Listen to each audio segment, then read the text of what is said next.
What's up, everyone? It's Richard here, just fresh from a shave and wearing a unicorn t-shirt, but you didn't think you were going to be getting investment advice off someone that looks like this. So I'm just coming back in this week with another new video. So my videos have been quite sporadic over the past couple of weeks. I've got no like set times I upload. I've just been, making videos when I think it's appropriate and ideas came into my head. So today we're going to be talking about something very, very important. We are going to be talking about the topic of successful partnerships and joint ventures. Now, obviously what I talk about is going to be more specific to the property side of things, but most of the things I'm going to speak about are kind of like just rules and general advice. So as much as I'm coming from a property angle, regardless of whether this is a merging partnership, you're combining your company with someone else's, you're planning on starting a company with someone, it doesn't have to be property specific. There's loads of value you'll be able to get from this, regardless of whether it's property or otherwise. Just my quick usual disclaimer I give every video: please remember that all the content I provide on this YouTube account is wholly impartial. It is just my opinion. It's not financial advice, so please don't take anything I say as fact. Everybody is entitled to their own opinion and everybody works in totally different ways. If you agree with me, awesome. If you disagree with me, that's totally up to you. What is a joint venture and a partnership? Now, I imagine everybody knows what partnership is, because that can be used for anything that is done as a collective. But when we talk about joint ventures, it's a bit more business specific. So this is where, a group of two or more people, potentially with different skill sets, combine together to reach one agreed end goal. So for example, a type of joint venture you'd get in a property transaction is, if someone has secured a property, has enough money to, pay to get it, and they need someone to come on board to finance the refurbishment. That's a type of joint venture. You get much more complex joint ventures with, private financiers working on much bigger projects. And joint ventures aren't always just two people, like I said at the start. When you're working on residential property, generally like one or two units, you're most of the time going to be either a member of one two-person joint ventures, or you might have a couple of two-person joint ventures. When you start looking at more land development and you're working with teams of architects, finance professionals, all that stuff, it's more of a collective joint venture, a larger amount of people. Joint ventures can become, really complex depending on like the size of the project, how many people are involved, what the end goal really is. Now, when it comes to property, especially residential property investments, joint ventures between two parties are generally quite simple. It normally works out as one person is managing the project, finding the project, dealing with all that, someone else is providing money. Boom, that goes in, get a agreement drafted up, and that's it. When you look at bigger companies, mergers and all that, and especially when you're dealing with legal teams, one legal team's obviously wanting the best for their client, the other one wants the best for them. So even if the two people are really wanting to do business together, there's a lot of boxes that need to be ticked first.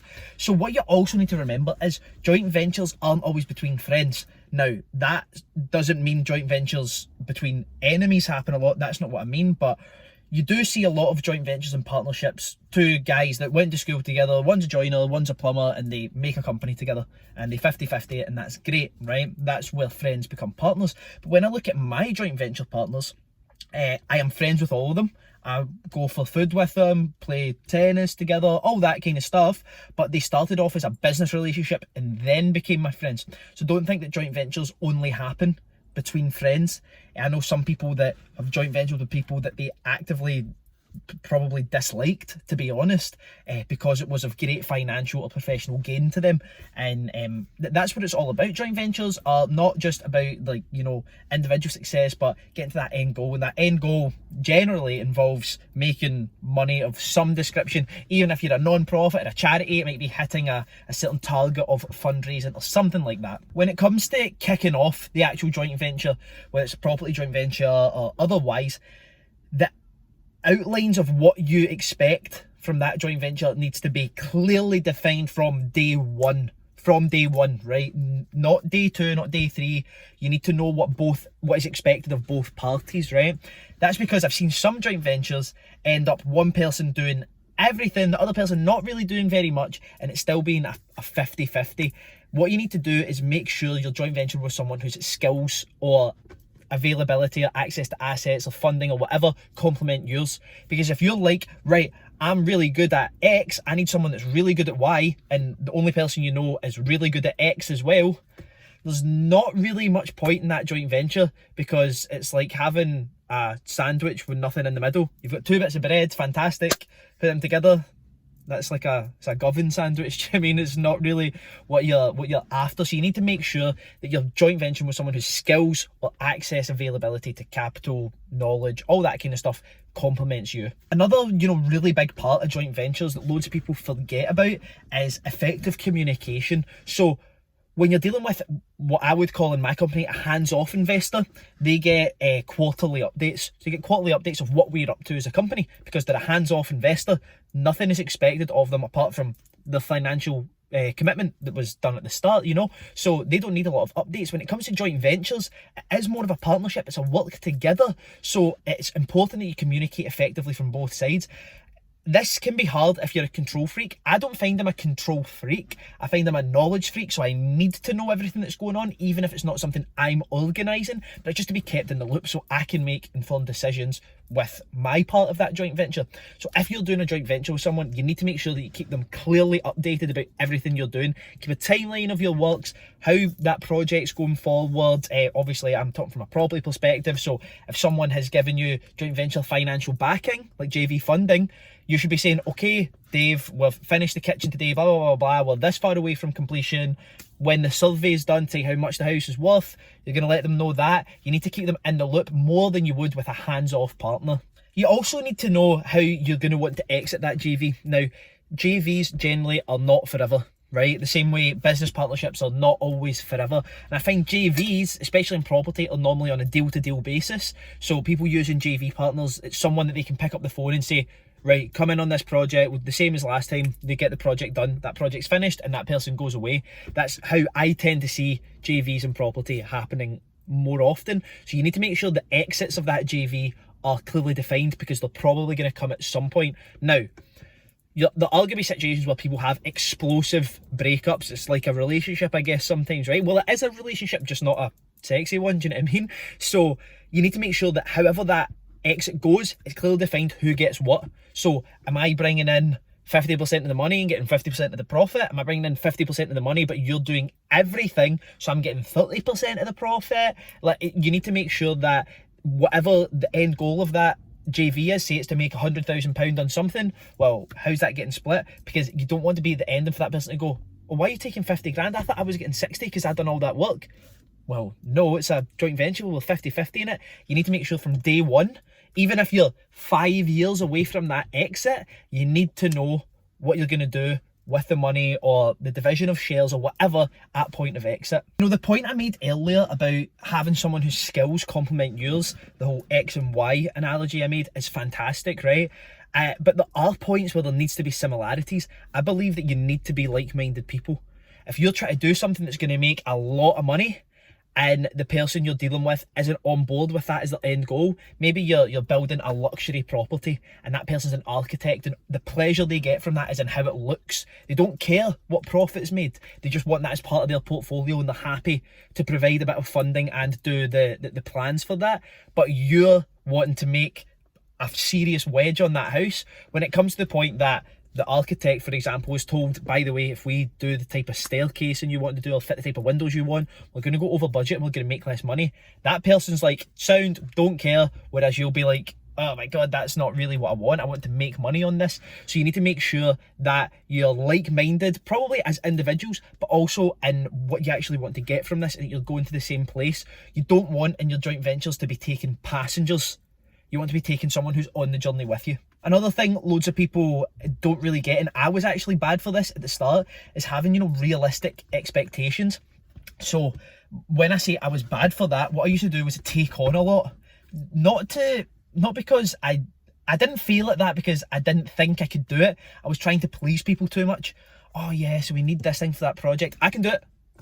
I know I can do that. Yes, I can, but if I'm managing, 3 joint venture partners at the one time, and I'm taking things on that I didn't agree to at the start just to keep people happy, even when it's maybe unreasonable for me to do so, that's something I was doing all the time, just to make sure that I built a strong relationship. Now, I don't feel that any of those partners in those agreements were actively allowing me to overwork in they weren't being nasty about it. It wasn't deliberate, but I was offering, I can do it, let me go and do it.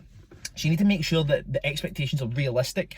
So if you expect that this project is going to need 100 grand, now I imagine you've done your due diligence, you are confident that's what it's going to cost, and you turn around to that JV partner and go, yeah, I know I said 100 grand, it's 175. I believe that that JV partner is well within their rights to walk away. They might not even have 175 grand to put into that project. And then what do you need to bring? A third partner in, divide the profits more, dilute their taking down. So it's just an example of where you need to have realistic expectations. That's in workload terms, it's in contact terms, it's in financial input terms. You just need to make sure that everything is realistic and you're not pushing yourself too much, but you're not also expecting too much of the other party or parties. Number one, that's kind of 11, but the number one thing that you need to do, that I've said in multiple other videos, I've said on LinkedIn, Facebook, Instagram, you need to get this down on paper. A contract, not written by you, not written by them. You need a contract drawn up by a solicitor. If it's their solicitor that's drawn it up, you should go and get independent legal advice of some description from your legal team to make sure that you are bang on with what you're getting from that project. Now, that will include, liabilities, how profits or losses are shared. So if that project goes wrong and you make no money, and you actually lose money, do you have to reimburse that investor's capital back up to its original state? Where does the security lie in that project? Do you get a charge on that? Is that person buying cash and taking a first charge? Have they got a deed of trust because there's lending on it? All these different kind of things. You need to make sure that these are outlined very, very clearly in a contract, because that's where it gets messy. Like I always say, handshake agreements are terrible. And I imagine most people listening to this wouldn't do a handshake agreement, right? Especially not when you're working with hundreds of thousands of pounds. So you need to make sure that everything is clearly outlined and defined in that contract. An amicable exit strategy can also be, what happens if it goes wrong. Not just in the profit and loss thing at the end of the project, but if someone needs to leave, I need to pull out and take my money out of this project. If they're pulling, I don't want to say the rug from beneath you, because that's got negative connotations, but if they're removing their capital early, well, what penalty do they have to pay? Because if you were expecting to finance or cash flow that project with their capital and they remove it, is there an early redemption fee? Stuff like that. So you need to make sure every box is ticked. I am not a lawyer, I'm not a solicitor or anything like that, but I do enough with them and have enough contracts drafted up that I understand all these things from a top level. But you do need a legal professional there beside you, either writing the agreement or reading the agreement that's been presented to you. Another easy bit, if you think they're a dickhead, just don't fucking do business with them. Right, there we have it. My tips to a successful joint venture. Loads of people think that sometimes with these videos I'm kind of doomsaying a little bit. I'm not trying to put you off joint venturing. What I'm actually trying to do is protect you a bit so that you go into a joint venture with your eyes completely open. Now, I don't imagine that anybody watching this is going to be doing joint ventures with people who are sharks, I guess. But you know what? There are plenty of people out there in the world who want joint venture funding, who are going to set up an agreement that hugely favours them, even to the point that they might just take your money off you and go. And if you've signed something untoward or you've not signed anything at all, you could be in a situation where you'll get no capital reimbursement at all. That could be 50 grand, that could be £1 million, it could be £10 million, you never know. There's been much smarter men than me and you watching this, or women as well, that have probably had the wool pulled over their eyes. So if I can give you a bit of information that helps you with your joint ventures going forward, then that's absolutely fine with me. If anyone has any tips of their own for successful partnerships and joint ventures, even some stories of successful or unsuccessful joint ventures, I'd be very happy to hear them. So just drop them in the comment, or if you don't want to be seen, message them to me and I'd be happy to put up a video talking about some of the feedback we got from the video. As always, if you have enjoyed the video, please give me a like down below. You can also do a wee love heart thing. I don't know if that's crossing the line, but I would appreciate a love heart as well if that's actually a thing. I'm not 100% sure. And you can obviously subscribe to the channel as well. I'll leave my social media links below so you can have access to my Instagram and my LinkedIn page, where I provide blog content every week, keeping you up to date with the latest and greatest in UK property. Thank you very much for watching, and I'll see you again soon.